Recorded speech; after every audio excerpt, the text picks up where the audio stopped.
गीता सत्संग में आप सभी का स्वागत, जहां हम भगवत गीता के 10वें अध्याय को राणा सर से जानने का प्रयास कर रहे हैं।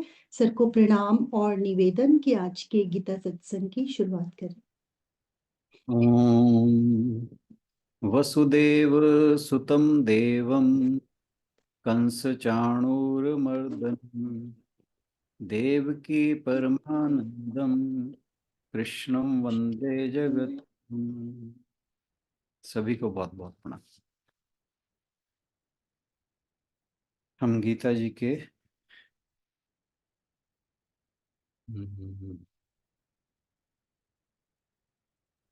30वें सर। 30वें 30 किया था कल सर। फिर 31वें पे चलेंगे ना। हाँ जी, 30वां कल कर दिया थी, 31। हाँ जी, 31 पे चलेंगे। हम 30वें श्लोक तक चर्चा कर चुके हैं और आज बारी है श्लोक नंबर 31 की। कल हमने जो 2 श्लोक किए थे उसमें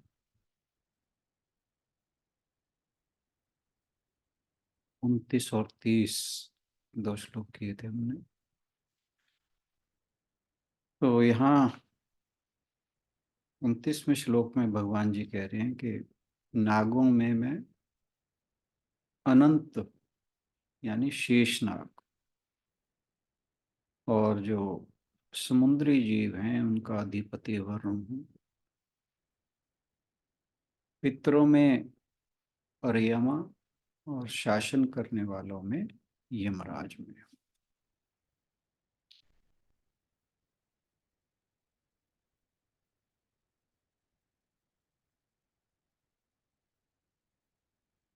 तो ये जो चारों विभूतियां हैं, अनंत यानी शेषनाग, वरुण और जिसे समुद्री जीवों का अधिष्ठाता कहा जाता है, अर्यमा जो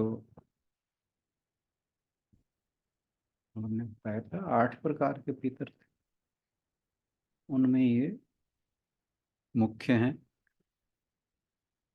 और शासन काल शासन करने वालों में, या यूं कहिए कि संतुलन बनाने वालों में, यहाँ पे जो वर्ड है वो है संयम, संयमताहुं, जो संयम कायम करने वाले हैं। तो इनमें मैं यमराज हूँ। ये वही यमराज हैं जिन्होंने कठोपनिषद में नचिकेता को ब्रह्म विद्या सिखाई। तो यानी ये भगवान के बहुत बड़े भक्त हैं, ब्रह्म विद्या के ज्ञाता हैं। ये भी हमें इस बात से समझना चाहिए। और शेषनाग तो आप जानते हैं कि भगवान की शैया हैं, उसी पर भगवान क्षीर सागर में उसी पर कहते हैं कि विराजमान रहते हैं माता लक्ष्मी के साथ। और इन्होंने ही कहते हैं कि राम अवतार के समय लक्ष्मण और कृष्ण अवतार के समय बलराम के रूप में अवतार लिया था। फिर इसके बाद 30वें श्लोक में हमने जाना था कि दैत्यों में प्रहलाद और गणना करने वालों में काल हूं, पशुओं में सिंह और पक्षियों में गरुड़।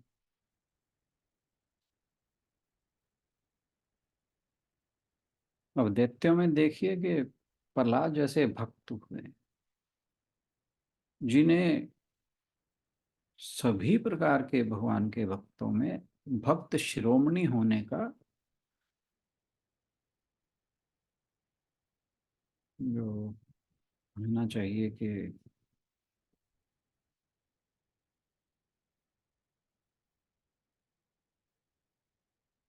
वरदान कह लीजिए या मतलब उन्हें भक्तों में भक्त शिरोमणि कहा जाता है। और उनकी कहानी तो जानते ही हैं कि अब भगवान ने जितने भी अवतार लिए हैं वो मनुष्यों के कल्याण के लिए लिए हैं। और एक नरसिंह अवतार ऐसा था जो भगवान ने केवल और केवल प्रहलाद के लिए लिया। तो आप इससे समझ सकते हैं कि प्रहलाद जो हैं वो कितने बड़े भक्त हैं।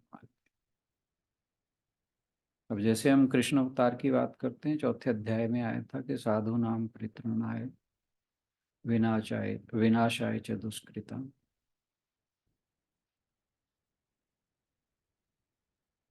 तो वो सामान्य जनों में धर्म की स्थापना के लिए उन्होंने अवतार लिया। धर्म संस्थापनार्थाय संभवामि युगे। लेकिन यहाँ पर केवल और केवल भगवान नरसिंह अवतार में ये जो अपना भक्त प्रहलाद है इसकी रक्षा के लिए है। फिर आया गणना करने वालों में मैं काल हूं। हम जिस समय की बात करते, आपको ध्यान होगा महाभारत सीरियल के अंदर जो पूरी महाभारत का सूत्रधार है, जब महाभारत शुरू होती थी, मैं समय हूं, और एकदम रोंगटे खड़े हो जाते थे, ये वही समय है। फिर कहा पशुओं में मैं सिंह हूं। और आप जानते ही हैं कि जंगल में सिंह की जो ऐश्वर्य है, बल है, उसकी तुलना किसी से नहीं हो सकती। पक्षियों में मैं गरुड़ हूं, भगवान का वाहन है और बहुत बड़ा भक्त है। और कहते हैं कि मेरु पर्वत पर, अब यहाँ सुमेरु और मेरु में बड़ा भेद रहता है। अब मुझे पता नहीं है कि ये एक ही पर्वत है कि या दो पर्वत है। काकभूषणी जी वहीं, उनको श्राप मिला हुआ है, धर्मात्मा आदमी थे और उन्हें कौवे की योनि मिली हुई है। कहते हैं वहाँ हर समय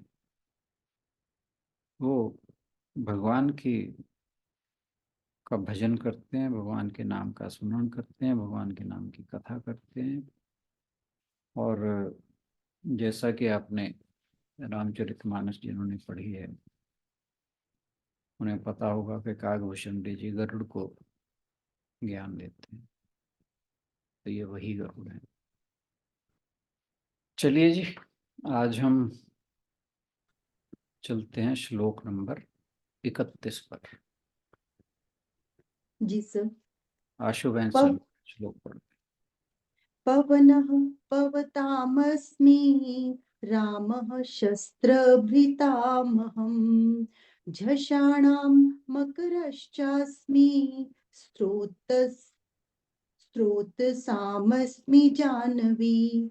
पवित्र करने वालों में वायु और शस्त्रधारियों में राम मैं हूँ, जल जंतुओं में मगर मैं हूँ, बहने वाले स्रोतों में गंगा जी मैं हूँ। हरिओम। तो भगवान श्री कृष्ण यहाँ इस श्लोक की शुरुआत शुद्धि के विषय से करते हैं। उनका कहना है कि पवनः पवतामस्मि। जितने भी इस जगत में शुद्धिकरण हैं उनमें हवा जो है प्रमुख है। और इसलिए भगवान कहते हैं कि ये मेरी अभिव्यक्ति है, यानी मैं पवनों में, पवित्र करने वालों में मैं पवन हूँ। हम ये अपने अनुभव से जानते हैं कि गहरी सांस लेने और छोड़ने से शरीर के बहुत से जो टॉक्सिक्स हैं वो बाहर निकल जाते हैं। और एक बात आप और भी आपने अनुभव किया होगा कि जब हम किसी काफ़ी दिन से बंद पड़े कमरे में जाते हैं तो सबसे पहले उसकी खिड़की दरवाजे खोलते हैं ताकि स्वच्छ वायु वहां पर आ जाए। ये जो चार तत्व हैं पंच महाभूतों में से, पृथ्वी जल अग्नि और वायु, ये शुद्ध करने वाले हैं। और इन चारों में जो वायु है वो सर्वव्यापी है, और ये शुद्धिकरण करने का जो महान कार्य है इसे बड़े प्रभावशाली ढंग से करती है। और ये जो तत्व है वायु, ये पृथ्वी जल और अग्नि को भी शुद्ध करने में सक्षम है। ये आग को जलाता है, अशुद्ध पानी को वाष्प में बदलकर उसे शुद्ध वर्षा के जल के रूप में वापस धरती को लौटा देता है। मिट्टी और पार्थिव वस्तुओं से उत्पन्न गंध, जो वहाँ पे कुछ खास स्मेल आ जाएगा तो वो वायु द्वारा शुद्ध हो जाता है। वो प्लेस जहाँ जब भी हवा चलती है अगर कहीं दुर्गंध आ रही हो तो उस जगह को शुद्ध कर देती है और गंधहीन कर देती है। तो ये जो महान शोधक है, इससे भगवान की महिमा प्रकट होती है। वायु बहुत तेज है और बहुत बलवान भी है, और गति के इस गुण के कारण भी भगवान श्री कृष्ण कहते हैं कि शुद्ध करने वालों में वायु में।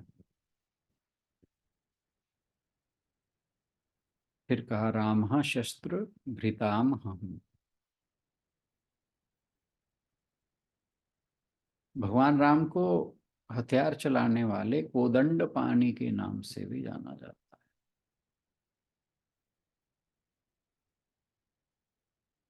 कोदंड शायद इनका जो धनुष था उसका नाम, जैसे अर्जुन के धनुष का नाम गांडीव था, ऐसे भगवान राम के नाम, जो भगवान राम के धनुष का नाम कोदंड था। कोदंड पानी, जो हाथ में कोदंड नामक धनुष जिनके हाथ में सुसज्जित है। संसार के सभी शस्त्रधारियों में भगवान राम सबसे अग्रणी है। ऐसा इसलिए कि वे बहुत तरह के शस्त्र चलाने में माहिर थे, लेकिन शस्त्र का उपयोग वे मर्यादा रखकर ही उपयोग करते थे, अंतिम उपाय के रूप में। और रामायण में हमने ऐसे कई उदाहरण देखे हैं जब उन्होंने राक्षसों को पहले चेतावनी दी फिर उन्हें मार डाला। राम एक पुत्र, पति, भाई, मित्र, योद्धा, शिक्षक, शासक और यहाँ तक कि एक पिता के रूप में जीवन के सभी पहलुओं में एक आदर्श पुरुष थे, इसलिए उन्हें मर्यादा पुरुषोत्तम कहा जाता। जब हनुमान जी रावण के दरबार में पहुंचते हैं, उन्होंने रावण को सावधान करते हुए कहा कि सुन दसकंठ कहूं पन रोपी, विमुख राम त्राता नहीं कोपी। शंकर सहस विष्णु अजतो ही, संकहि न राख राम कर द्रोही। हे रावण सुनो, मैं प्रतिज्ञा करके कहता हूं कि राम विमुख की रक्षा करने वाला कोई नहीं। हजारों शंकर, विष्णु और ब्रह्मा भी श्री राम जी के साथ द्रोह करने वाले तुमको नहीं बचा सकते। फिर कहा राम मनुज कसरे सठभंगा। ये अंगद ने कहा था जब अंगद राम के बाद कि क्यों रे मूर्ख उदंड, तो क्या राम को मनुष्य समझता है। और फिर हनुमान जी कहते हैं कि हे रावण, ध्यान से सुनो कि मैं किस श्री राम का सेवक। सुनो रावण, ब्रह्मांड निकाया, पाई जासु बल बिरचती माया। कि हे रावण सुन, जिनका बल पाकर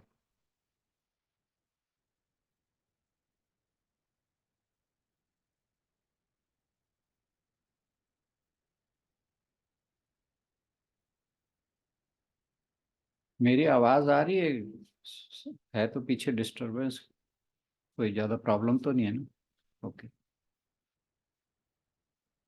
सुन रावण, ब्रह्मांड निकाया, पाई जासु बल बिरचति माया। हे रावण सुन, जिनका बल पाकर माया संपूर्ण ब्रह्मांडों के समूहों की रचना करती है। जाके बल बिरंची हर ईसा, पालत सिरजत हरत दस सीसा। जाबल शीस धरत सहसा नंद, अंडकोश समेत गिरिकानंद। जिनके बल से हे दशाशीष, ब्रह्मा विष्णु महेश सृष्टि का सृजन पालन और संहार करते हैं। जिनके बल से सहस्र फणों वाले शेष जी पर्वत और वन सहित समस्त ब्रह्मांड को सिर पर धारण करते हैं। धरी जो विविध देह सुर त्राता, तुमसे सठह सिखावन दाता। हर को दंड कठिंजे ही भंजा, ते ही समेप नृप दल मद गंजा। जो देवताओं की रक्षा के लिए नाना प्रकार की देह धारण करते हैं और जो तुम्हारे जैसे मूर्खों को शिक्षा देने वाले हैं। जिन्होंने शिव जी के कठोर धनुष को तोड़ डाला और उसी के साथ राजाओं के समूह का गर्व चूर्ण कर दिया। खर दूषण तिसिरा त्रिशिरा और बाली, बधे सकत सकल अतुलित बलशाली। जिन्होंने खर दूषण त्रिशिरा और बाली को मार डाला, वे सबके सब अतुलनीय बलवान थे। जाके बल लवलेश थे, जितेहु चराचर झारे। तास दूत में जाकर हरि, आनेहु प्रिय नारे। जिनके लेश मात्र बल से तुमने समस्त चराचर जगत को जीत लिया और जिनकी प्रिय पत्नी को तुम चोरी से हर लाए, मैं उन्हीं का दूत हूँ। तो ये था भगवान राम के महिमा और पराक्रम की बात। तो भगवान ने इसीलिए उन्हें कहा कि वे जो हैं वो मेरी ही विभूति हैं। फिर झषाणाम मकरश्चास्मि। यहाँ भगवान श्री कृष्ण कहते हैं कि जो मछलियों की श्रेणी है समुद्री जीवों में, उनमें सबसे ऊपर राजा मगर में, मगर यहाँ मगरमच्छ के लिए बात, इसीलिए समुद्र को मकराले भी कहा जाता। फिर कहा स्रोत सामसमी जानवी। ये कहकर भगवान कहते हैं कि स्रोतों आदि नदियों में जन्हू तन्या गंगा में। जो ऋषि जानू थे, उनकी पुत्री होने के कारण गंगा जी को जानवी भी कहा जाता। बिहार प्रदेश के मुंगेर जिले में सुल्तानगंज नामक स्थान है, जिसके पास उत्तर दिशा में अजगैवी नाथ धाम एक स्थान है, जहां बहुत पहले महर्षि जानू एक बहुत विशाल यज्ञ करवा रहे थे। अब उसी समय राजा भगीरथ जो थे, गंगा जी को लेकर उसी स्थान से जा रहे थे। अब बीच में महर्षि की यज्ञशाला पड़ रही थी। अब उस गंगा जी के स्रोत की जो प्रबल प्रबल वेग था, उसे देखकर लोगों ने महर्षि से कहा कि इतने वेग वाली जो जलधारा है ये इधर ही आ रही है। अब महर्षि जानू ने पश्चिम की ओर मुंह कर कर 3 बार आचमन किया। ओम केशवाय नमः, ओम नारायण नमः, ओम माधवाय नमः। और एक एक कर जब आचमन किया, वो स्रोत जिसे लेकर भागीरथ आ रहे थे वो सूख गया। अब भगीरथ जो थे, राजा भगीरथ, वो तो गंगा जी को अपने पूर्वजों का कल्याण करने के लिए आए थे, ला रहे थे।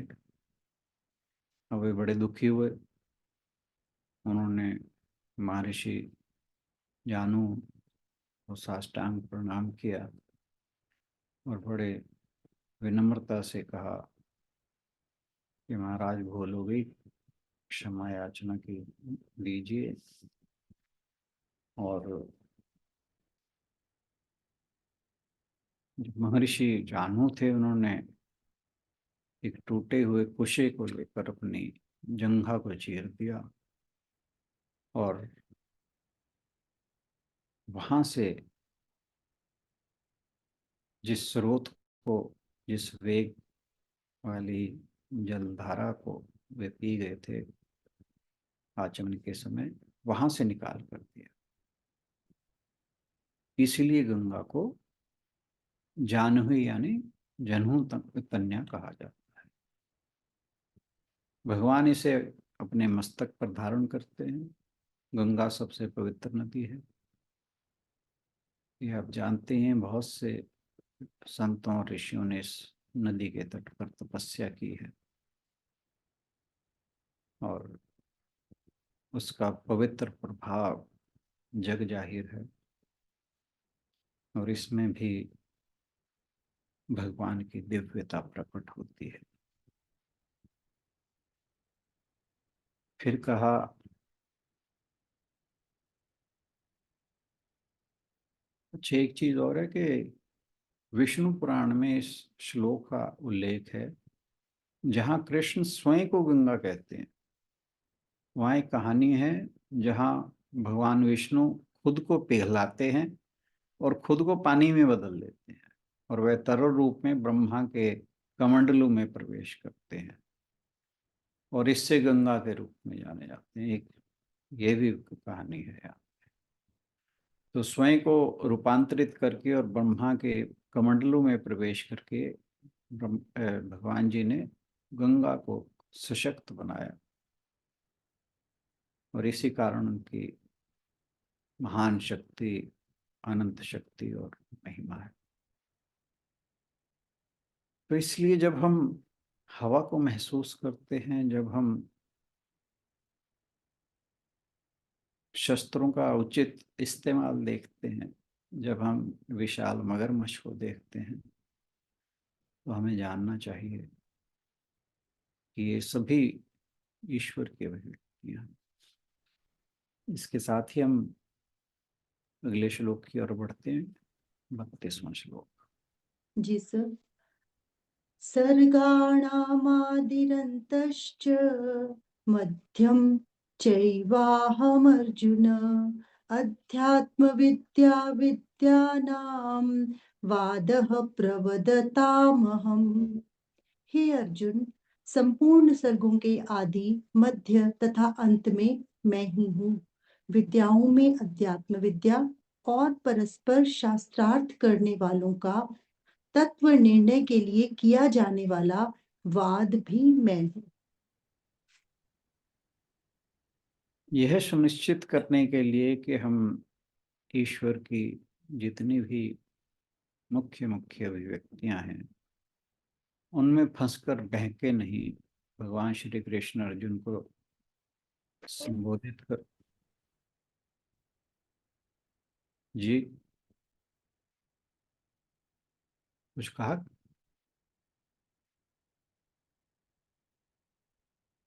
तो भगवान श्री कृष्ण अर्जुन को संबोधित करते हैं और कहते हैं कि ईश्वर हर चीज में और हर समय है।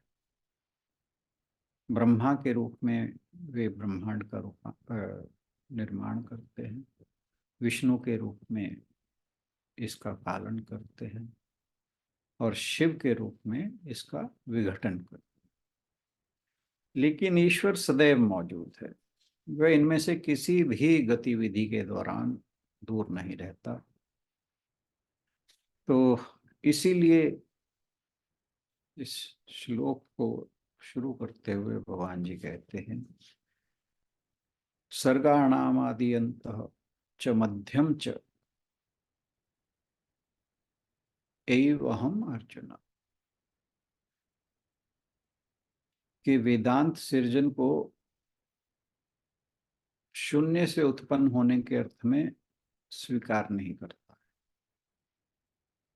बहुत से संप्रदाय ऐसे हैं जो ये कहते हैं कि ये सृष्टि की जो सृजन है वो शून्य से हुआ, लेकिन वेदांत ऐसा नहीं मानता। वो कहता है इस जगत का जो प्रक्षेपण है वो ब्रह्म से होता है। प्रक्षेपण यानी प्रोजेक्शन, अभिव्यक्ति, या कि ये व्यक्त होना। आपको ध्यान होगा इस अध्याय के 20वें श्लोक में भगवान ने कहा था कि वे सभी प्राणियों, चाहे वे स्थावर हों या जंगम हो, उनका आदि मध्य और अंत में हूं। और यहां वे कह रहे हैं कि वे संपूर्ण सृष्टि का सार हैं। जैसे आभूषण बनाते समय उसे वैसे ही रखते हुए और उसे पिघलाते समय, मूल अवस्था में लाते समय जो उसका उपादान कारण सोना है, वो जैसा का तैसा रहता है। यानी सोने से चाहे आभूषण बनाए जाए, चाहे उसे ऐसे का ऐसे ही रख दिया जाए, या उसे पिघलाया जाए, तीनों अवस्थाओं में जो सोना है वो जस का तस है। इसी प्रकार ये डिस्टरबेंस क्या आपको भी आ रही है? ठीक है बस।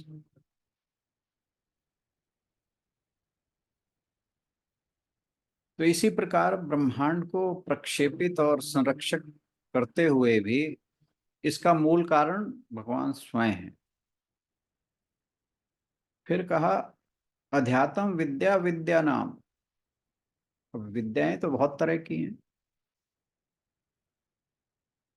चाहे हम जो अपने स्कूल कॉलेज यूनिवर्सिटीज में प्राप्त करते हैं वो भी विद्या है, फिर अन्य प्रकार की और भी विद्याएं हैं। तो यहाँ पर भगवान जी कह रहे हैं कि आत्मज्ञान की विभिन्न शाखाओं में मैं सत्य ब्रह्म ज्ञान ब्रह्म विद्या हूँ। वह ज्ञान जो सब प्रकार की अज्ञानता को दूर करता है और ईश्वर की प्राप्ति कराता है। यह वह ज्ञान है जो मनुष्य को बोध कराता है। बोध यानी आत्मज्ञान प्राप्त कर, आत्मा का ज्ञान प्राप्त कराता है। आत्मा को ईश्वर का एहसास करने, ईश्वर प्राप्ति करने में सक्षम बनाता है। बाकी हर प्रकार का ज्ञान जो है ब्रह्म ज्ञान से नीचे माना जाता है। एक जर्मन कंपनी है सीमेंस, आपने नाम सुना हो। इंडिया में वो इलेक्ट्रिक इक्विपमेंट के लिए जानी जाती है। तो वहां के एक वैज्ञानिक ने बड़ा अद्भुत लेख लिखा। उनका कहना है कि आधुनिक युग की शुरुआत अन्वेषण यानी इन्वेंशन के एक प्रमुख कार्य के रूप में हुई। चारों ओर की दुनिया का पता लगाया। पहले अपने जहाज अटलांटिक महासागर और हिंद सागर में भेजे और पृथ्वी के विभिन्न हिस्सों का पता लगाया। फिर हम उत्तरी ध्रुव पर गए, फिर दक्षिणी ध्रुव पर गए, फिर हमने समुद्र की गहराई पता करने के लिए समुद्र में चले गए। फिर हम माउंट एवरेस्ट और आल्प्स पर भी चढ़ाई की। ये सब हमने किया, लेकिन यानी मनुष्य की बात हो रही है, लेकिन मनुष्य फिर भी व्याकुल ही रहा और हम अधिक से अधिक अन्वेषण करना चाहते थे। फिर हमने आसमान में रॉकेट भेजना शुरू किया। पहले जो रॉकेट थे वो 50-60 मील तक गए और गिर गए। धीरे धीरे और शक्तिशाली रॉकेट बनाए गए। फिर बाद में हम चंद्रमा मंगल तक पहुंचे, यहाँ तक कि अब सूर्य तक पहुंचने की तैयारी हो रही है। ये सब कहने के बाद लेखक का कहना है कि हमारे पुरुषों और महिलाओं द्वारा एक अन्वेषण की प्रतीक्षा की जा रही है, और वह है हमारी अपनी चेतना का आंतरिक क्षेत्र। इस मन के पीछे क्या है, इस जानने की प्रक्रिया के पीछे क्या है, ज्ञात के पीछे ज्ञाता क्या है, वह आपका इंतजार कर रहा है। और यही विचार भारत ने सदियों पहले उपनिषदों में विकसित किया था। हमारे ऋषि मुनियों ने इस बात को जान लिया था। और अध्यात्म विद्या का अर्थ है शरीर के पीछे, इंद्रियों के पीछे, मन के पीछे हमने अनंत आत्मा की खोज की, जो सदैव शुद्ध, सदैव मुक्त, आयाम में अनंत, और यही परम सत्य है। आत्मविज्ञान परमानंद या मोक्ष का मार्ग है। हम अपनी जीवन स्थितियों को सही करते हैं। जब हम संसार में होते हैं, हम हर समय अपनी जीवन की स्थितियों को सही करने में लगे रहते हैं, बदलते हैं और फिर बार बार उसको व्यवस्थित करते हैं। लेकिन इनमें से कोई भी स्थायी खुशी नहीं देता, क्योंकि जो संसार है वो हमेशा परिवर्तनशील है, और जिन स्थितियों को हम सही करते हैं या व्यवस्थित करते हैं वो अगले ही क्षण बदल जाती हैं। इसलिए हमें स्थायी खुशी नहीं मिलती। हम वास्तविक समस्या को, जो हमारे स्वयं के बारे में हमारी समझ है, उसे सुधारने के बारे में ध्यान नहीं देते। केवल आध्यात्मिक ज्ञान, स्वयं का ज्ञान हमें भौतिक संसार से बाहर और ईश्वर की ओर ले जाने की शक्ति रखता है। जब ब्रह्म का ज्ञान हो जाता है तो फिर अज्ञान मिट जाता है, जन्म और मृत्यु का भ्रम मिट जाता है और सभी समस्याएं हल हो जाती हैं। मुंडक उपनिषद में आया है, स यो ह वै तत्परमम ब्रह्म वेद ब्रह्मैव भवति। जो ब्रह्म का ज्ञाता है ब्रह्म बन जाता है। इससे बढ़कर कोई विज्ञान नहीं। और यही जो आत्म विद्या है या ब्रह्म विद्या है, भगवान कहते हैं वह मैं हूँ। यही कारण है कि श्री कृष्ण भी सभी प्रकार के ज्ञान के बीच आध्यात्मिक ज्ञान यानी अध्यात्म विद्या की प्रशंसा करते हैं। फिर कहा, वादः प्रवदताम हम। सत्य और असत्य की जांच के लिए मनुष्य को तर्क जो है उसका सबसे उपयोगी उपकरण है। सब प्रकार के जो पूर्वाग्रह हैं उनको किनारे करके यदि कारण का ईमानदारी से पालन कीजिए तो ये जो जिज्ञासु है उसके अंतर्ज्ञान के प्रवेश द्वार तक ले जाता है। शुद्ध कारण ईश्वर से प्राप्त एक महिमा है। वे कहते हैं कि मैं बहस करने वालों का तर्क हूं, यानी वाद विवाद करने वालों। मैं सभी ज्ञान योगियों का तर्क हूं। वाद विवाद हमारे शास्त्रों में 3 प्रकार के बताए गए हैं, वितंडा, वितंड और वाद। वाद में आपका उद्देश्य एक्सक्यूज मी, वाद में आपका उद्देश्य सत्य का पता लगाना है। तो आप सत्य की खोज की प्रेरणा से किसी विषय पर चर्चा कर रहे होते हैं। उसमें आपका स्वभाव है वो शांत रहता है। आप कभी भी गर्मा गर्म बहस में नहीं पड़ते, यानी जो वादी होता है, जो वाद करता है, ऐसे तर्क को वाद कहा जाता है। विज्ञान जो करता है उच्च आध्यात्मिक जीवन में भी जो किया जाता है उसे वाद कहते हैं। दूसरा है जल्प। इसमें आप भूल जाते हैं कि किस उद्देश्य के लिए आपने चर्चा शुरू की, और आप सत्य तक पहुंचने का ईमानदार प्रयास किए बिना अपने प्रतिद्वंदी पर विजय पाना चाहते हैं। ये जल्प नाम का दूसरे बहस है। अब बात आती है वितंड की। तो आप बस दूसरों की स्थिति का खंडन करके जीतने का प्रयास करते हैं, इसके अतिरिक्त कुछ नहीं। तो श्री कृष्ण कहते हैं कि ऐसा वाद विवाद जो तर्क को अहंकार से ऊपर रखता हो, वो ईश्वर की सर्वोपरि अभिव्यक्ति है। रामकृष्ण परमहंस कहते हैं कि उसे जानो जो हर चीज का मूल है, तब सत्य आपके लिए स्वतः स्पष्ट हो जाता है। पहले नंबर 1 रखें, फिर उसमें शून्य जोड़ें। ऐसा हुआ, शून्य का अपना मूल्य होता है, नंबर 1 के बिना वे मूल्यहीन होते हैं। कई को अपना मिलता है, मूल संख्या 1 से मान ईश्वर संख्या 1 है। ब्रह्मांड और प्राणी इसके साथ जुड़े शून्य है।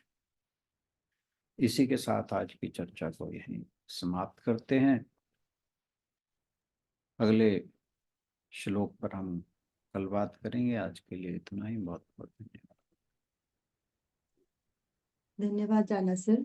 आज के श्लोकों को लेकर यदि आप लोग कुछ कहना चाहें तो आपका स्वागत है।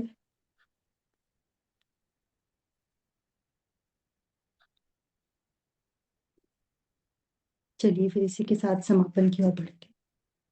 ओम पूर्णमदः पूर्णमिदं पूर्णात् पूर्णमुदच्यते पूर्णस्य पूर्णमादाय पूर्णमेवावशिष्यते।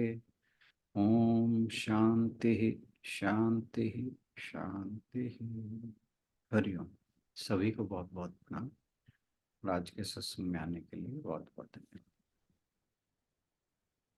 सभी की ओर से राणा सर का भी बहुत बहुत धन्यवाद। कल मिलते हैं अगले श्लोकों के साथ। Thank you everyone.